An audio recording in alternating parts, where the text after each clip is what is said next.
Hi friends. तो मैं काफ़ी टाइम से ना सपना यानी जो स्नैपी है उनकी वीडियोस देख ही नहीं रही थी, ना ही उनसे रिलेटेड कोई कंट्रोवर्सी मेरे सामने आ रही थी। आज ऑल ऑफ सडन इनकी जो मदर इन लॉ हैं उनका एक छोटा सा वीडियो मेरे सामने आता है, जहां पर कि जो अंशु है वो कहती है कि मम्मी ने दिया सपना भाभी जो हैं उनके इनविटेशन का जवाब। तो मैंने कहा लेट्स सी अब ये क्या है।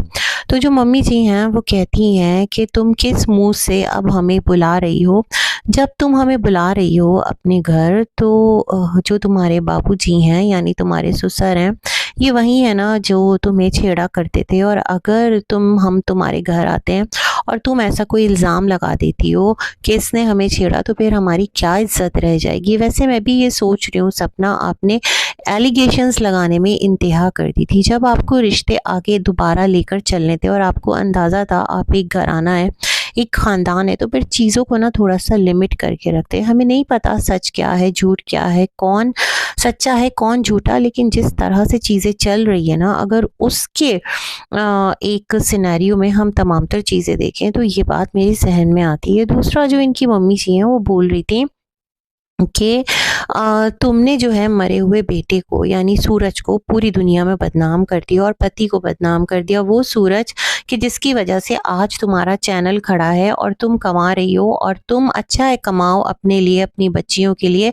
इससे कोई मसला नहीं है, लेकिन तुमने क्या किया कि बदनाम कर दिया, तुम्हें ज़रा भी ख्याल नहीं आया। फिर इन्होंने कहा कि तुम जो है बेहोश हो जाया करती थी जब सूरज की डेथ हुई थी, तो फिर दूसरे बेटे से तुम्हारी शादी की 1 साल के अंदर अंदर ऐसा कौन करता है। तो हमने तुम्हें अपना समझा, और जो तुम्हारे बाबूजी हैं उन्होंने भी कहा नहीं इस घर की बहू है, इस घर में रह जाए।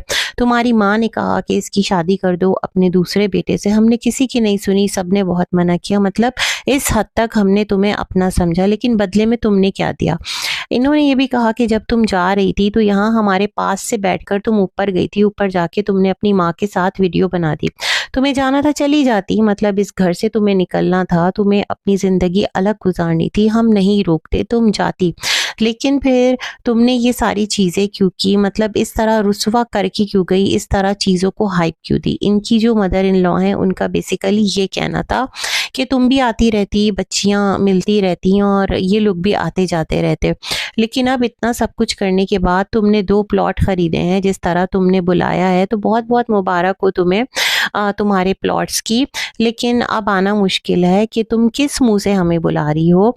और हमने तो ये सोचा था कि बच्चियां हैं, तुम हो, दोनों बेटे नहीं रहे, तुम हो, सहारा बनोगी, बच्चियां हैं उन्हें देख देख कर जी लेंगे, इस घर में रहेंगे। लेकिन तुमने क्या किया, ये है ना, ये तमाम तर गिले शिकवे इनकी मदर इन लॉ के थे।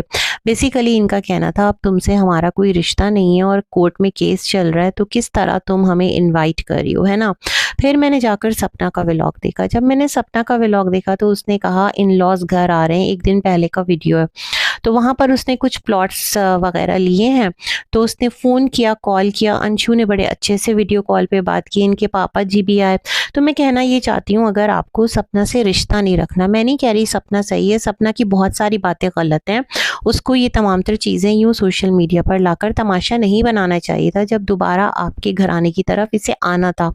लेकिन फिर आप लोग इसकी कॉल ही क्यों अटेंड कर रहे थे, ना अटेंड करते जब आपको इससे रिश्ता ही नहीं रखना, जब आपको एक अंदेशा है कि ये कभी ज़िंदगी में आपको फिर से धोखा देगी।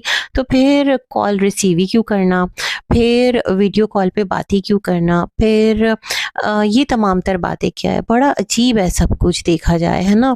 फिर पापा जी से बोलती है आपको आना है पापा जी, फिर बच्चियाँ भी बोलती हैं अपने दादा से कि सपना कहती है मैं मिलाने लेकर आऊँगी, मम्मी जी कहाँ हैं, तो कहते हैं वो बीमार है, उसकी तबीयत ठीक नहीं है।